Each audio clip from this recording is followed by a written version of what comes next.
안녕하세요. 영상 콘텐츠에 의해 10주차 LMS 수업을 시작하겠습니다. 네, 선생님들 반갑습니다. 네, 벌써 10주차인데요. 두 자리 숫자가 돼버렸네요. 네, 전체 우리 수업 일정 중에 3분의 2가 지나고 있는데요. 이제 3분의 1만 더 하시면 종강이니까 마지막까지 힘내시기 바라고요.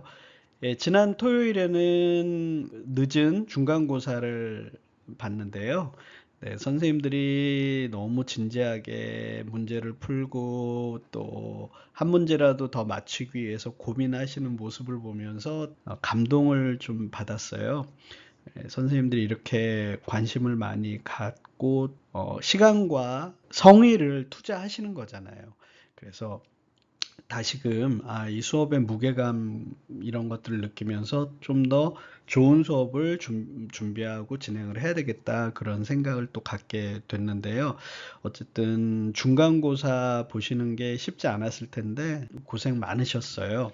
자, 오늘 진도가 나갈 게 많아서 좀 짧게 영화 한 편 소개해 드리고 또 수업을 진행하도록 하겠습니다. 오늘 소개해 드릴 영화는 플로리다 프로젝트라는 영화고요. 예, 이 영화는 2018년도에 우리나라에서 이미 개봉을 했던 영화거든요. 그래서 저는 2018년도에 보고 참 좋은 영화고 또 깊은 감동과 또 기억에 되게 강하게 남은 영화였어요. 그래서 생각이 오래오래 남는 그런 영화였는데 이게 지난주에 다시 5월 7일 날 재개봉을 했더라고요. 우리나라에서. 뭐 재개봉한 이유는 영화를 본 사람들이 참 너무 좋은 영화인데 한 번 더 보고 싶다 그런 요청들이 많았겠죠. 그리고 영화사 쪽에서도 이거 또 장사가 되겠다 해서 재개봉을 한 것 같고요. 또 5월 달에 가정의 달이기 때문에 거기에 또 어울리기도 하는 영화예요. 또 중요한 이유가 뭐냐면은 이 영화를 만든 감독이 이 숀 베이커라는 사람인데요. 플로리다 프로젝트라는 영화는 저예산 영화거든요.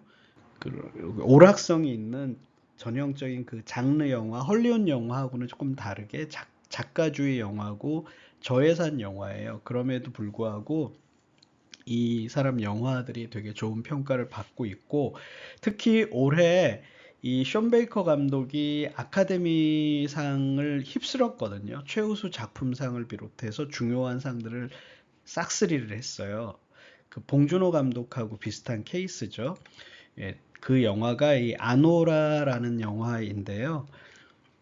예, 저는 이 영화를 아직 못 봤는데, 좀 바쁜 일 끝나면은 좀 재밌게 보려고 일부러 아껴놓고 있는 그런 영화예요. 그래서 이 영화가 올해 워낙 큰 성공을 거두고 또 아카데미상을 휩쓸었기 때문에 이 감독의 전작인 플로리다 프로젝트가 다시 재개봉을 하게 된 것 같아요.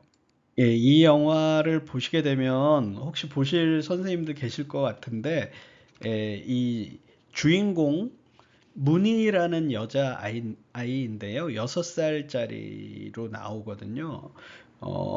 그런데 연기가 정말 너무너무 대단한 연기를 해서 저도 보면서 이게 지금 연기인지 실제 상황인지 정말 이렇게 아리송할 정도로 그렇게 연기를 잘 하는데요. 이 문희 역할을 했던 브루클린 프린스라는 이 여자아이 연기가 참 대단했던 것 같고요. 플로리다 프로젝트라 그러면 제목이 독특하잖아요. 그래서 언뜻 들으면은 무슨 뭐 첩보 작전 같기도 하고 그런데 이게 플로리다 프로젝트라는 게 실제 있었던 일이거든요. 뭐냐 하면 1965년도에 미국의 플로리다 주의 올랜도라는 도시에 가면 디즈니 월드라는 테마파크가 있대요. 저는 가보진 못했지만 미국의 디즈니에서 만든 테마파크가 두 개가 있거든요. LA에 디즈니랜드가 있고 올랜도에 디즈니 월드가 있고 그런 거죠. 이 디즈니 월드를 만들기 위해서 1965년도에 이곳에 땅을 사야 되잖아요. 그런데 디즈니에서 땅을 산다 그러면 막 투기가 일어날 것 같으니까 이름을 그 부동산 매입하는 거를 이름을 이렇게 플로리다 프로젝트다 그래가지고 은폐를 했대요. 그래서 이 부동산 매입하는 그 과정을 지칭하는 게 이제 플로리다 프로젝트인 거죠. 예, 그런데 이 영화의 내용은 뭐냐면요. 이 디즈니 월드가 생기면 그곳에 관광객들이 많이 올 거 아니에요. 그러면 미국은 워낙 땅덩어리가 넓으니까 전 세계에서 또 미국 먼 곳에서 오면 숙박 시설이 많이 필요하잖아요. 그러면 좋은 호텔들도 필요하겠지만 좀 저렴하게 가족들이 머물 수 있는, 관광객들이 머물 수 있는 싸구려 조금 저렴한 모텔들이 많이 생겼대요, 인근에. 예, 그런데 이 플로리다 프로젝트라는 영화는 디즈니 월드 인근에 생겼던 그 모텔이 배경이에요. 모텔이 하나가 아니고 여러 개인데요. 특히 이제 주인공 무니가 사는 이 모텔은 이렇게 보라색으로 예쁘게 페인팅이 돼 있는, 이름도 뭐냐면 매직 캐슬이라는 모텔이에요. 여기는 이제 그 디즈니월드 인근에 있다 보니까 이름들이 다 뭔가 되게 예쁘고 뭔가 환상적인 그런 것들이에요. 여기는 매직 캐슬이고, 또 절친이 사는 옆 모텔은 뭐 퓨처랜드라는 모텔이 있고 그래요.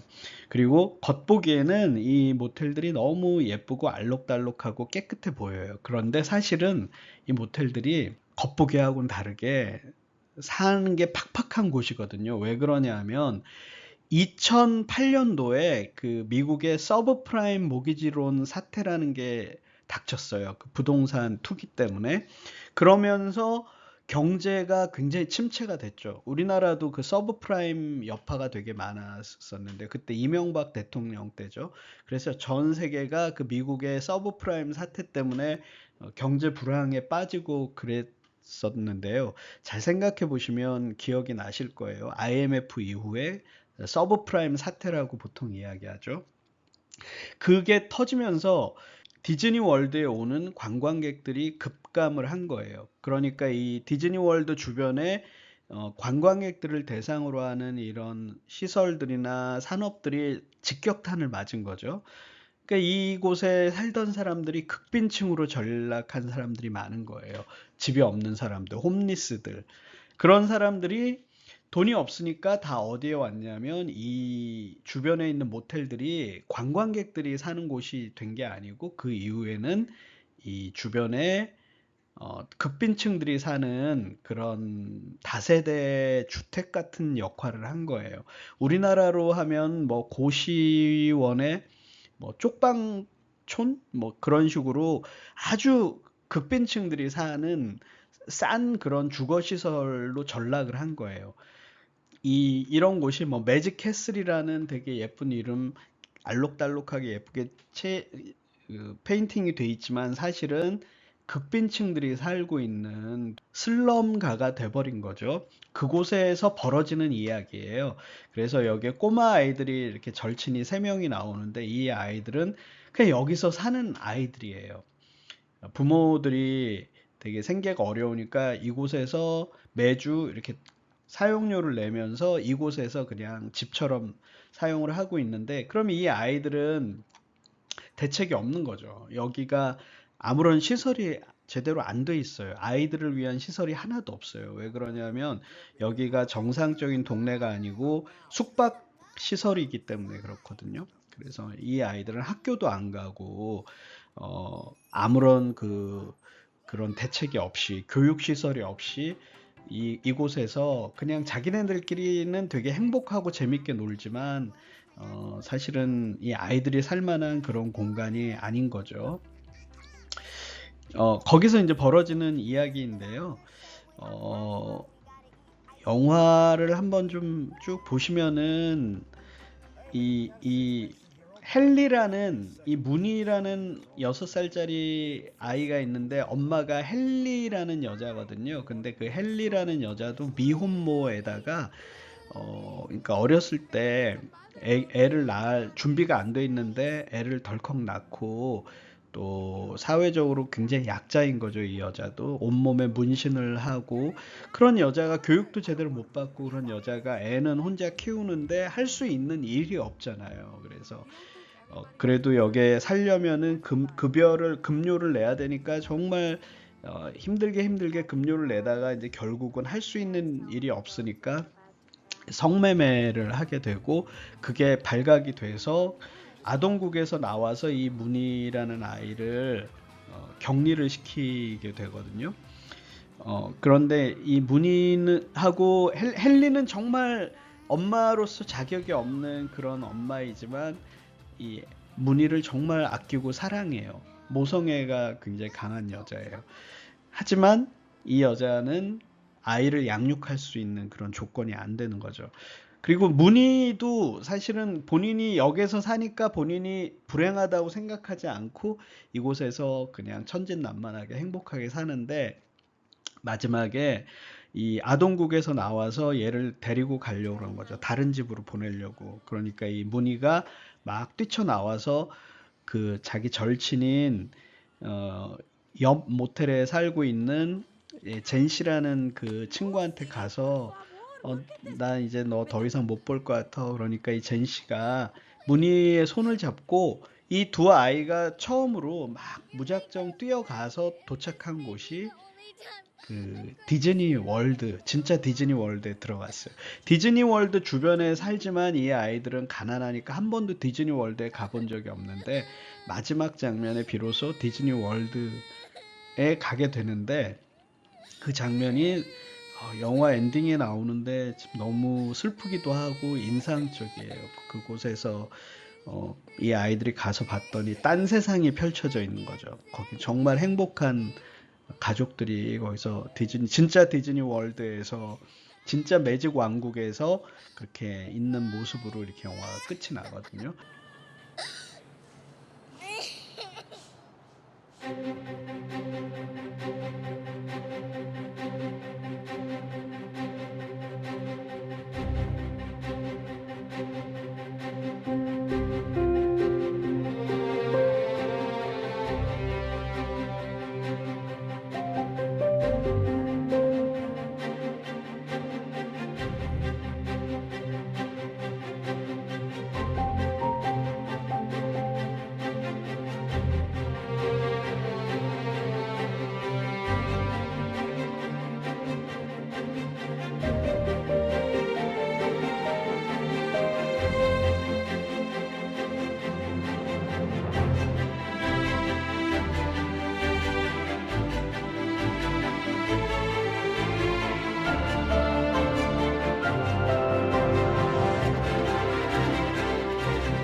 그런데 이 영화를 또 이제 말씀드리는 이유가 우리가 지난주에 이탈리아의 네오리얼리즘 이야기를 말씀을 드렸잖아요. 그거하고 연관이 있거든요. 네오리얼리즘 영화의 특징이 배우가 아닌 일반인들이 출연을 하고 실제 야외에서 촬영을 하고 그래서 진짜처럼 이게 진짜 영화인지 다큐멘터리인지 좀 혼란스럽게 하는 그런 연출 방법이 특징이에요. 그래서 이 플로리다 프로젝트도 보게 되면 유명한 배우는 한 명뿐이 등장을 안 하고 정말 그 일반인들 배우 안 할 것 같은 사람들이 처음 연기하는 사람들이 나와서 너무 그 연기를 진짜처럼 하기 때문에 영화를 보면 진짜 너무 사실적이에요. 그래서 이게 다큐멘터리인가 영화인가 헷갈릴 정도로 그런 맥락이 연결이 되는 영화거든요. 그래서 시간이 되시는 선생님들은 한번 좀 보셨으면 좋겠어요. 요런 영화가 있구나. 기존에 보시던 영화랑은 느낌이 상당히 많이 다르실 거예요. 자, 지난주에 유럽 영화의 역사에 대해서 설명드리다 말았는데요. 먼저 독일 표현주의 영화, 두 번째 이탈리아 네오리얼리즘 영화. 순서가 바뀐 것 같아요. 두 번째가 소비에트 몽타주 설명을 드렸죠.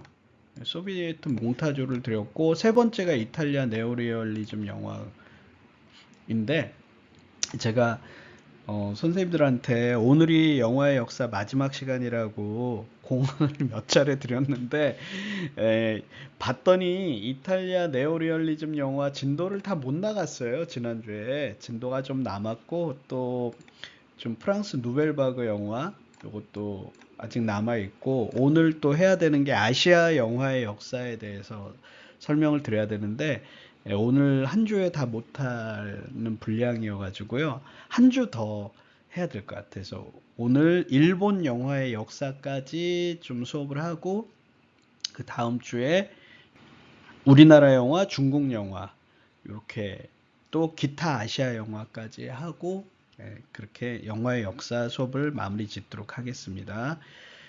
지난주에 이제 독일 표현주의 영화, 소비에트 몽타주 영화 말씀을 드렸고, 이탈리아 네오리얼리즘 영화, 그래서 강박관념이라는 영화까지 말씀을 드렸던 것 같아요. 그 미국에서 우편 배달부는 배를 두 번 울린다라는 영화로 리메이크 돼서 뭐 해프닝 벌어졌던 것까지 말씀을 드렸죠. 강박관념까지 말씀을 드렸는데 한 명이 더 있어요. 이탈리아 네오리얼리즘 영화 감독 중에 가장 역사적으로 유명한 사람이 페데리코 펠리니라는 감독이거든요. 그 영화를 사랑하는 사람들한테 정말 예술영화 감독의 대명사처럼 알려진 사람인데요. 그 페데리코 펠리니 감독이 만든 길이라는 영화, 연세 드신 분들은 많이 아실 거예요. 이 안소니 퀸이라는 돌아가셨지만 굉장히 그 유명한 배우가 있었죠. 성격파 배우. 잠파노라는 차력사 역할을 했고, 잠파노를 따라다니는 그 너무 불쌍하고 순박한 여자 젤소미나라는 여자, 이 두 사람의 그런 관계들을 쭉 따라가는 영화였었죠. 근데 마지막에 이 잠파노가 진짜 나쁜 놈인데 젤소미나를 버리고 떠나버리죠. 근데 뒤늦게 이제 자기를 사랑했던 그 젤소미나에 대해서 이제 참회하는 그런 마음으로 찾아왔더니 이미 젤소미나는 죽었고, 뭐 그런 이야기인데, 이 길이란 영화는 연세 드신 분들은 많이 보셨을 것 같아요. 그래서 제가 이렇게 설명을 드리면 그럼 길이구나 그러고 되게 반갑게 이 영화를 떠올리시는 선생님들이 계실 것 같아요. 그래서 여기까지 해서 이제 이탈리아 네오리얼리즘 영화였고요. 자, 다음으로 이제 프랑스의 누벨바그 영화예요. 자, 조금 훌쩍 건너뛰었죠, 시간을.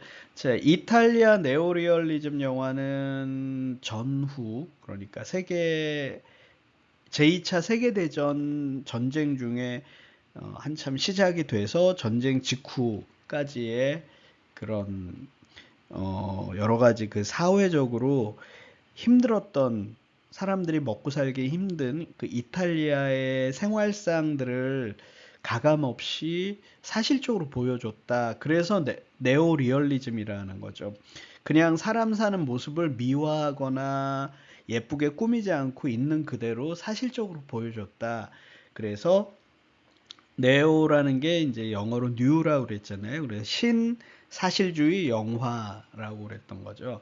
그런데 이제 프랑스에서 전쟁이 끝나고 1960년 무렵이 되면, 프랑스에서도 여러 가지 기존의 그 기성세대들한테 저항하는 젊은 사람들의 어떤 새로운 움직임 같은 게 있어요. 그런데 그 영화에서도 좀 젊은 감독들이 나와서 기성 영화들을 하고는 조금 다른 영화들을 많이 만들었는데, 그런 감독들이 만들었던 영화 주로 1959년부터 64년도까지 집중적으로 만들어졌던 요 시기의 영화를 누벨바그 영화라고 이야기를 하는데요. 굉장히 이 용어가 조금 낯서시죠. 왜냐하면 그 프랑스 말이니까 그런데요. 누벨바그라는 건 새로운 물결이다. 그래서 누벨이 영어로 뉴고요. 바그가 물결, 웨이브, 뉴 웨이브. 프랑스 뉴 웨이브 영화다. 그래서 새로운 그런 물결 같은 영화다. 이런 뜻이에요. 네오 리얼리즘이 있다 그러면 프랑스에는 누벨바그 영화가 있는 거죠. 예, 프랑스 누벨바그 영화는 요때 50년대 말부터 60년대까지 쭉 이어졌던 프랑스 영화 운동을 이야기하고요. 이 누벨바그 영화의 가장 큰 특징은 헐리우드 시스템에 의한 산업화된 영화를 거부했어요. 그러니까 우리가 흔히 알고 있는 장르 영화들, 헐리우드 영화들, 상업 영화들 이런 것들 제가 쭉 이거는 계속 강조를 해서 말씀드리잖아요. 그러니까 뉴 헐리우드 영화들도 보면은 좀 그 산업화된 이런 헐리우드 영화를 좀 많이 거부하면서 만들어졌다고 그랬잖아요. 뭐 당연히 그 전 세계에서 만들어지는 영화의 80% 이상은 이런 상업화된 영화들이에요. 헐리우드 영화들 또 헐리우드이 아니더라도 다른 나라에서 만들어진 영화들도 대부분이 장르 영화들, 산업화된 영화들, 사람들이 보면 되게 재미있는 그런 오락 영화들이 대부분이에요. 영화 만들어지는 영화들. 그런데 이렇게 프랑스의 누벨바그나 이탈리아의 네오리얼리즘이나 또 미국의 뉴 헐리우드 영화나 이런 곳에서는 기존에 그런 게 너무 많이 만들어지니까 우리는 좀 그런 영화 말고 조금 더 진지한 영화를 한번 만들어 보겠다. 이렇게 거기에 대항해서 이런 것들이 나왔다는 이야기예요. 그래서 이 프랑스 누벨바그는 좀 실험적인 영화를 추구했어요. 실험적이다. 이거를 좀 영어로 아방가르드라는 말을 쓰거든요. 이거는 뭐 일부러 기억하실 필요는 없고요. 그런 이야기 들어보신 적이 있을 것 같아요. 뭐 패션이 아방가르드한데 뭐가 좀 아방가르드해 뭐 이런 말을 들어보신 적이 있을 것 같은데 이 아방가르드라는 게 조금 실험적이다라는 거, 약간 뭐 어려운 말로 전위적이다 뭐 이런 거예요. 뻔하지 않다 뭐 이런 걸 아방가르드하다고 이야기를 하는 거예요. 그래서 이 프랑스 누벨바그 영화들은 어떠냐 하면 약간 그 도발적인 표현 기법들을 많이 사용을 했어요. 그 중에 이제 점프컷. 점프컷이라는 거는 영화가 툭툭 끊기면서 가는 거를 점프컷이라고 그러거든요. 그러니까 그 뭔가 중간에 장면들이 점프를 했다는 거죠. 툭툭 튄 것처럼. 그거는 기존의 영화에선 절대 사용하면 안 되는 금기였어요. 왜 그러냐면 잘 생각해 보시면 옛날 영화들은 그 필름으로 극장에서 상영을 했거든요. 그래서 기억해 보시면은 옛날 영화들은 영화관 뒤에서 빛이 영사기를 통해서 빛이 쫙 나가면서 앞에 스크린에 화면이 투사가 됐잖아요. 기억나실 거예요. 나이 드신 분들은. 그래서 그 깜깜한 그런 영화관 안에서 뒤에서 빛이 쫙 오면은 뭐 옛날에 영화관에서 담배도 폈기 때문에 담배 피면 뭐 담배 연기가 그 빛 스크린에 그 빛에 의해서 담배 연기도 뭐 잡히기도 하고, 예. 또 옛날 영화들은 필름으로 계속 돌리면서 상영을 했기 때문에 이 필름이 처음에 영화관에 풀릴 때는 되게 상태가 좋지만 이 필름을 복사하고 계속 이렇게 다시 상영하다 보면 점점 필름의 상태가 열화가 돼요. 지금 디지털 같은 경우는 아무리 복사를 해도 원본하고 차이가 없는 특징이 있지만 이 아날로그 영화 시대들 필름 영화는 필름이라는 것 자체가 물질이잖아요. 그래서 자꾸 복사하고 또 오래 영화를 상영하다 보면 점점 필름의 상태가 긁히고 낡아지고 문제가 생기거든요. 예, 그래서 영화를 상영하다 보면 어, 비가 내린다고 그렇게 표현하죠. 이렇게 갑자기 그 영화를 어렸을 때 보면 특히 동시상영관 같은 데 가면 뭔가 그 영화에 잡다한 뭐가 노이즈 같은 게 막 생겨요. 그러면 비 오네. 화면에 비 오네. 그게 점점 심해지다 보면 갑자기 영화가 툭 끊기고 장면을 건너뛰어서 또 다시 연결이 돼요. 그게 영화가 필름이 낡아서 그 부분을 잘라내고 이어붙인 거죠. 스카치 테이프로 붙여서 상영을 하다 보니까 부분을 건너뛰게 되는 거죠. 그러면 장면이 연결이 안 되고 툭 튄 것처럼 되는 거죠. 그래서 점프컷이 생기면 영화에서 점프컷이 건너뛰는 장면이 생기면 마치 필름이 낡아서 툭 튄 것처럼 되기 때문에 영화 연출상으로는 이 점프컷은 금기시되던 기법인데 이 누벨바그 영화에서는 일부러 점프컷을 막 사용을 했어요. 그 다음에 핸드헬드 카메라를 썼어요. 손으로 들고 찍는 거죠.